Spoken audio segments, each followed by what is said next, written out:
A low, weary sigh cut through the silence. Know your enemy, he muttered, half snorting at the cliché.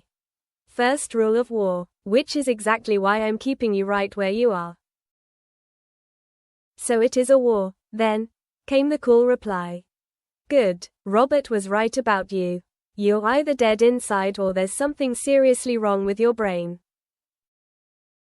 He cleared his throat, unbothered. The difference between you and me?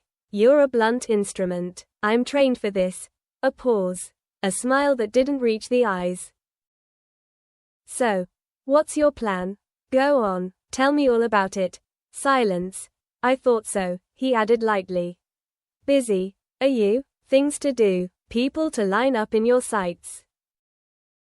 I get it. This wasn't how he wanted things to go.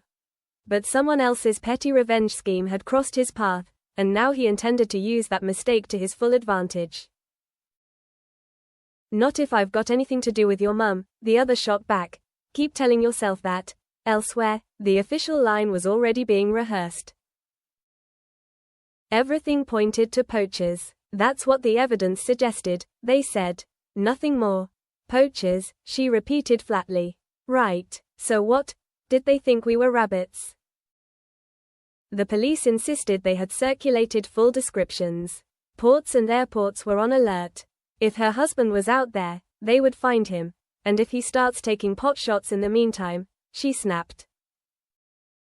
What if one of them actually hits us? There was nothing significant found in the woods, they claimed. She placed the items down, one by one. That is Kev's wedding ring.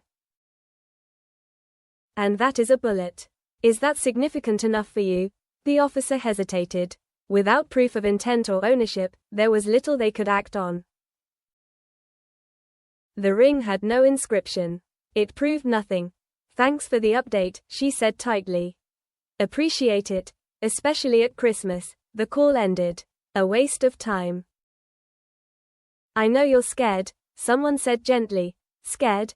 She snapped. I'm wound up. There's a difference. It's our first Christmas back together, and someone keeps trying to ruin it. Outside, the park waited. A Boxing Day walk. Christmas long John's forgotten. No one was going to let a little psycho win. Smile, a voice whispered later. Your last one. Laughter followed, forced, brittle. Hot chocolate was suggested. A hip flask emerged instead, courtesy of Robert. Even then, the unease lingered. You okay? Yeah, thought I heard something. But the cold wasn't the only thing making her shiver. Back inside, the tension snapped. I get it, he said, watching closely. You tried to escape. Now you want me to think you're having a medical crisis.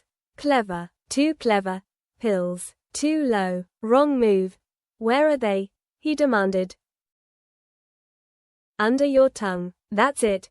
For a moment, it almost worked. I'm not letting you go anywhere, he said softly. You owe me. He had a new plan now, one that fit perfectly. A jealous ex. A history of violence. A crime of passion. A husband dead. A son spared. Romeo and Julius, he said, almost fondly. Star-crossed lovers. Tragic. Unless, of course, someone stopped him. I saved your life, he reminded them. So you're going to return the favor. He pushed the food forward. Eat. I need you ready. The music swelled. The heat rose, and the game was far from over.